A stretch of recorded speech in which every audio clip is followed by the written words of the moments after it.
Tawagin mo akong Jordan. Ang kwentong aking ibabahagi ay nangyari ilang taon na ang nakakalipas. Nagplano kami ng aking mga kaibigan na umakyat ng bundok. Pampatanggal ng stress dahil sa trabaho. Nagkataon din naman na Holy Week noon at karamihan sa amin ay wala ding plano na umuwi sa kani-kanilang probinsya. Yun na yung best time para magkakasama kami. 5 kami noon, 2 lalaki lang kami at 3 babae. Plano namin sa tuktok ng bundok ay magpapalipas kami ng isang gabi. Kaya naman meron din kaming nakahanda at dalang tent na pwedeng matulugan. May kakilala doon ang kaibigan kong si Trisha na mag-guide sa amin sa pag-akyat. Si Manong Ernest. Taga doon siya sa baba ng bundok at yun din ang hanap buhay nito. Mahigit 1 oras at kalahati ang nabiyahe namin papunta doon sa probinsya na yon. Pagbaba namin ay andun na din si Manong Ernest at hinihintay kami. Kinausap muna niya kami sa kung ano ang pwede at hindi pwedeng gawin sa pag-akyat ng bundok. Tanghali na noon kaya naman naisipan na muna naming magtanghalian. May mga residential doon, may mga bahay. Pinagluto kami ng asawa ni Manong Ernest ng pagkain. Adobo at ampalaya noon ang ulam namin. Pagkatapos magtanghalian ay namahinga muna kami dahil mahigit 1 oras ang aabuti ng pag-akyat namin doon sa bundok. Excited kaming lahat noon. Unang beses naming gagawin yon. Iniisip ko lang noon ay ang mga kasama kong babae. Hindi ko alam kung kakayanin ba nila pero sa nakita ko sa kanila noon ay mukhang kaya naman at sa una ay wala pang nagrereklamo. Pero noong nasa kalagitnaan na kami, doon na sila nagsimulang dumaing. Mga pagod na daw. Kaya naman nagpahinga kami sa ilalim ng isang malaking puno. Maaliwalas noon. Ang ganda ng paligid. Masuka lang talaga at nakakatakot dahil baka mamaya ay merong ahas. Ilang beses kaming pinaalalahanan ni Manong Ernest na magtabi-tabi po. Siyempre sunod ako agad sa mga sinasabi niya dahil naniniwala din ako na merong nakatira na kung anumang mga nilalang sa gubat o kaya sa bundok. Pero ang kaibigan kong tawagin niyo na lang William ay hindi nagpapaniwala sa mga kung ano-anong nilalang. Maangas pa nitong sinabi na katang isip lang lahat ng mga yon. Hindi daw siya naniniwala sa mga multo, aswang at engkanto. Agad naman siyang sinagot ni Manong Ernest na wala namang mawawala sa kanya kung maniniwala siya. Ang mahalaga daw ay marunong pa ding rumispeto sa mga nilikha ng Diyos. Umiismid-ismid lang noon si William at hindi na nagsalita. Tinuloy na namin noon ang paglalakad. Napansin kong nawala na ata sa mood si William. At habang naglalakad ay hinahampas-hampas pa nito ang mga damong nakaharang sa kanyang dadaanan gamit ang hawak niyang mahabang kahoy. Tinapi ko siya sa likod at sinabihang kumalma. Wala namang intensyon na masama si Manong Ernest. Nagpaalala lang. Huwag niyang dibdibin. Wala naman siyang reaksyon at pinagpatuloy lang ang kanyang ginagawa. Sa mahigit 1 oras at kalahati ay nakarating na kami sa taas. Parang nawala ang mga pagod namin noon dahil sa ganda ng tanawin. Nagpahinga lang kami ng kaunti habang nilalasap ang masarap na simoy ng hangin. Pagkatapos ay hinanda na naming ayusin ang mga tent na tutuluyan namin. Nang matapos na ay nagpaalam na din sa amin si Manong Ernest. Babalikan niya na lang daw kami kinabukasan at kung kailangan ng tulong ay i-text na lang siya. O kaya naman ay puntahan lang daw namin yung bahay doon sa may bandang likod. May nakatira pala doon. Mag-asawang matanda daw. Yun daw ang tagabantay doon pag may mga turista na nagpapalipas ng gabi sa bundok. Kinagabihan ay nagsimula na din kaming magluto ng mga dala naming pagkain. Gumawa na din ako ng apoy para kahit papaano ay magkaroon kami ng ilaw at pampawala din ng lamok. Napansin kong tahimik si William simula pa pagdating namin sa taas. Kinakausap namin siya pero tahimik lang ito. Hinayaan na lang muna namin dahil baka hindi pa niya nababalik ang mood niya dahil sa pagkainis kay Manong Ernest. Pagkatapos kumain ay nag-inuman muna kami. Pero konti lang naman, pampaantok lang. Masaya lang kaming nagkwekwentuhan. Tumayo noon si William at lumakad palayo. Bumulong ito na iihi lang daw siya. Pero inabot na ito ng 15 minutes na hindi pa din bumabalik. Kaya nagdesisyon kaming hanapin siya. Nagbaon lang kami ng flashlight at sabay-sabay siyang hinanap. Sa ilang minuto na paghahanap ay nagulat kami dahil si William ay nakatayo sa may malaking puno at nakatingala ito.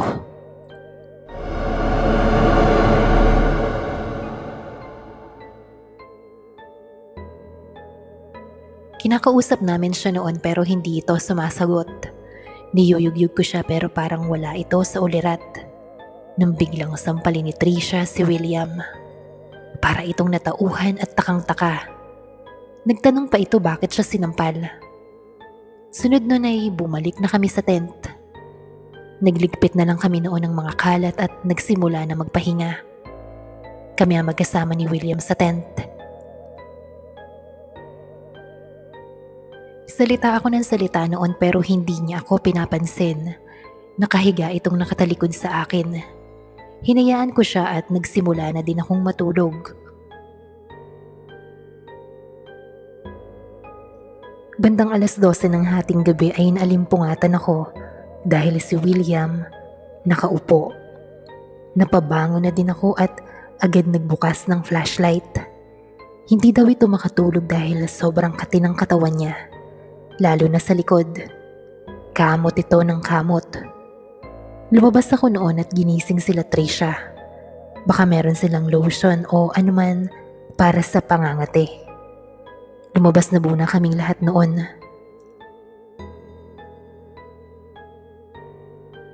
Nagpahid na noon si William. Hinubad nito ang damit at nakisuyo sa amin na lagyan namin ng lotion ang likod niya. Nang tumalikod ito sa amin ay sabay-sabay kaming nagulat. Ang kapal at ang dami niyang pantal sa likod. Humahapdi na yun, lalo na pag nilalagyan ng lotion. Hindi namin sinabi sa kanya kung ano ang itsura ng katikati niya sa likod. Ang alam niya lang ay normal lang na pantal ito.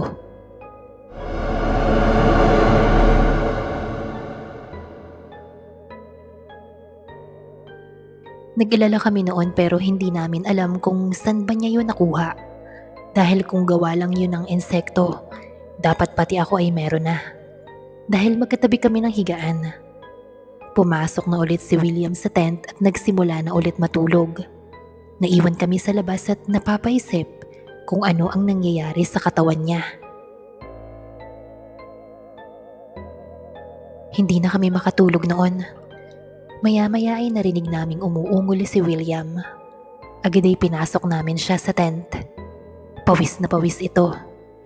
Pero inaapoy din naman ito ng lagnat. Agad ko siyang pinainom ng gamot at pinunasan ng maligamgam na panyo. Tatawagan ko na ba si Manong Ernest? Tanong ni Trisha. Hintayin muna nating humupa ang lagnat niya. Tsaka gabing-gabi na. Baka tulog na yun si Manong. Sabi ko. Sumuka din noon si William at mas lalong uminit ang katawan niya. Pulang-pula na din ang mga pantal nito. Napuno na ng pantal ang buong katawan niya, pati ang mukha niya.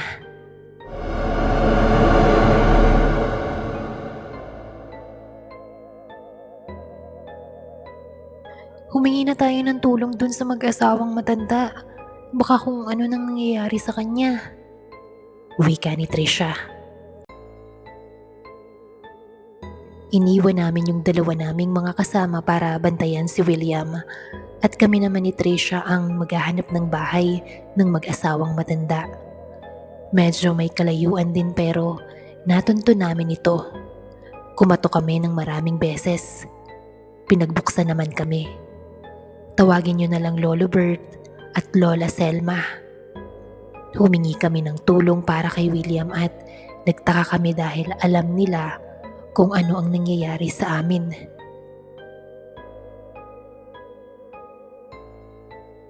Sumama sa amin ang mag-asawa. Unang kita pa lang nila kay William, sinabi nilang pinaglalaroan ito ng mga engkanto. Tinanong nila si William kung may nasira ba siyang kung ano bago nakarating sa tuktok ng bundok. At doon ay umamin siya. Walang habas niyang inihian ang isang malaking puno at sinira niya ang mga halaman habang naglalakad. Ang sabi ng matanda ay nagkalat ang mga engkanto sa lugar na yon. Kung hindi pag-iingatan ng bawat kilos, malamang ay magagalit ang mga ito.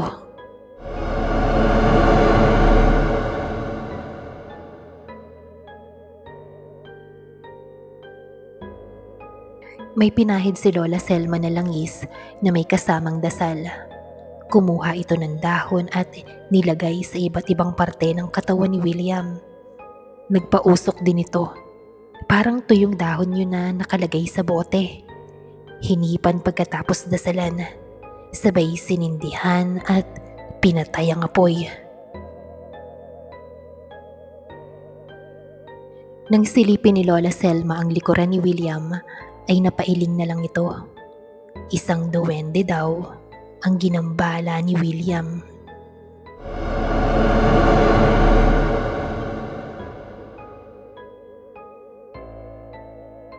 Nagsalita din itong si William na nakakita daw siya ng isang maliit na nilalang bago siya mangate.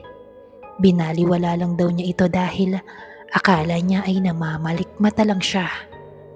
At dahil hindi din siya naniniwala sa mga uri ng engkanto. Bukas na bukas, pagtapat ninyo doon sa malaking puno, magtabi-tabi po kayo. Mag-alay kayo ng kahit anong pagkain, inumin o bagay at sa susunod, irespeto mo utoy ang kapaligiran dahil merong ibang nilalang na naninirahan dito.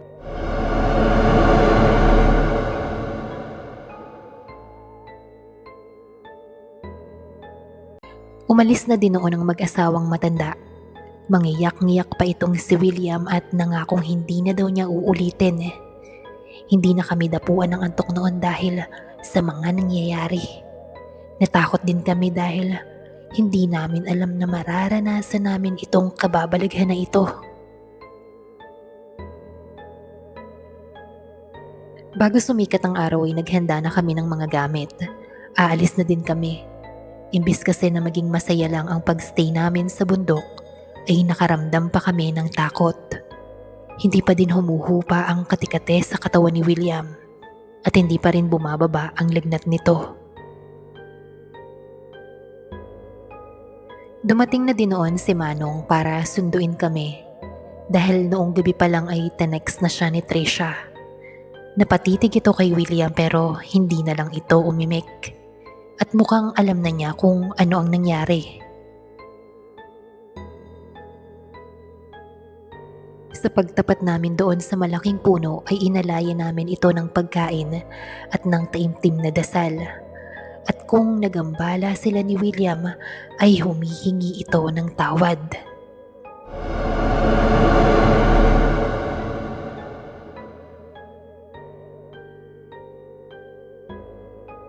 Kita ko ang pagsisisi ni William ng mga oras na yon. Sana ay mapatawad siya ng kung anong nilalang na naninirahan doon sa malaking puno na yon. Habang nasa biyahe na kami pabalik ng Maynila, ay tuluyan nang nawala ang mga pangangate at pantal ni William. Ibig sabihin noon ay napatawad na siya ng engkanto na naninirahan sa malaking puno, kung saan siya umihi at hindi nagtabi-tabi po.